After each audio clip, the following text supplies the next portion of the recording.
नेपाली मित्रों, एक नेपाली ने अर्जेंटीना में जाके नेपाली झंडा फहरा दिया। अर्जेंटीना के बच्चे यदि हिस्ट्री पढ़ते हैं तो वो गोरखाओं को अपना दुश्मन मानते हैं।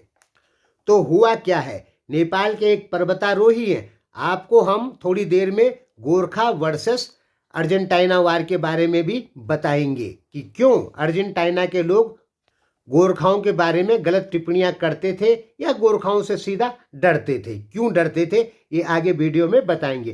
पहले ये जान लीजिए कि नेपाल के एक पर्वतारोही हैं प्रकाश राज पांडे।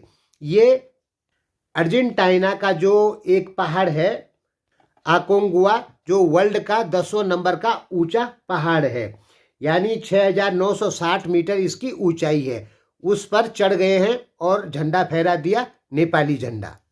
कल ये सुबह 7:50 पे वहां पहुंचे। यानी आकोंगुआ पे चढ़ना भी अपने में बहुत बड़ी बात मानी जाती है। हालांकि माउंट एवरेस्ट पे चढ़ना सबसे बड़ी बात मानी जाती है, लेकिन आकोंगुआ भी 10वें नंबर का ऊंचा पर्वत है। अर्जेंटीना के पास में फैकलैंड द्वीप समूह पड़ता है, जो कि ब्रिटेन के अंडर में है। तो 1982 में अर्जेंटीना ने क्या किया कि फॉकलैंड के कुछ एरिया जैसे सैंडविच, जॉर्जिया, इन पर कब्जा कर लिया। तब अर्जेंटीना से लगभग 5000 किलोमीटर दूर ब्रिटेन वहां से सेना भेज दी गई। उस सेना में सबसे ज्यादा संख्या ही गोरखाओं की थी। तो वो कुछ दिन बाद समुद्री जहाज से पहुंचे अर्जेंटीना, और तब उन्होंने जॉर्जिया सैंडविच को आज़ाद कराने के लिए अर्जेंटीना के ऊपर अटैक कर दिया और ये लड़ाई 10 दिन चली। इसमें गोरखाओं की यानी ब्रिटेन की जीत हुई और अर्जेंटीना हार गया, जबकि अर्जेंटीना अपने घर पे था और बहुत बड़ा देश है अर्जेंटीना, फिर भी अर्जेंटीना हार गया। अब इस लड़ाई में कितना नुकसान हुआ?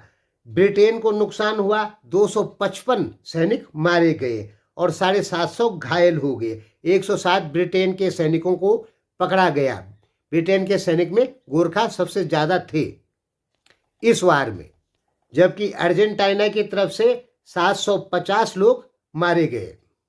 25 हेलीकॉप्टर अर्जेंटीना के नष्ट हो गए, 35 फाइटर प्लेन नष्ट हो गए, 2 बम वर्षक विमान नष्ट हो गए, ब्रिटेन के 10 फाइटर जेट नष्ट हो गए और 24 हेलीकॉप्टर ब्रिटेन के भी खत्म हो गए। यानी काफी जबरदस्त लड़ाई हुई है। तो ब्रिटेन इस वार को जीत गया। तो तभी से अर्जेंटीना के लोग कभी कभी पहले भी गोरखाओं के खिलाफ कुछ न कुछ टिप्पणियां करते रहते थे। कुछ साल पहले इस पे काफी हंगामा भी हुआ था, लगभग 2012 में, जब अर्जेंटीना के एक समाचार पत्र ने गोरखाओं को या गोरखाओं की वजह से ये जो फैकलैंड द्वीप है ये ब्रिटेन के कब्जे में है, अगर गोरखा नहीं होते तो ये फैकलैंड जो द्वीप है ये अर्जेंटीना के कब्जे में होता। इस प्रकार की टिप्पणियां अर्जेंटीना के समाचार पत्रों द्वारा की गई थी। यानी उनकी हिस्ट्री में, अर्जेंटीना की हिस्ट्री में ब्रिटेन को बताया जाता है कि ब्रिटेन के सैनिक बहुत डरपोक हैं, उनकी तरफ से गोरखा लोग लड़ने आए, इसलिए फैकलैंड पे दोबारा कब्जा ब्रिटेन ने कर लिया।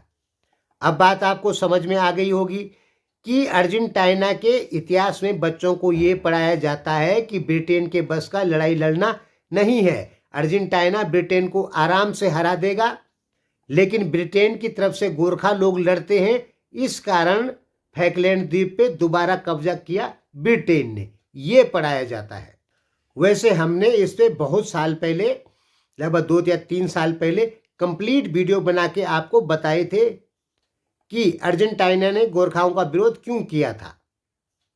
धन्यवाद।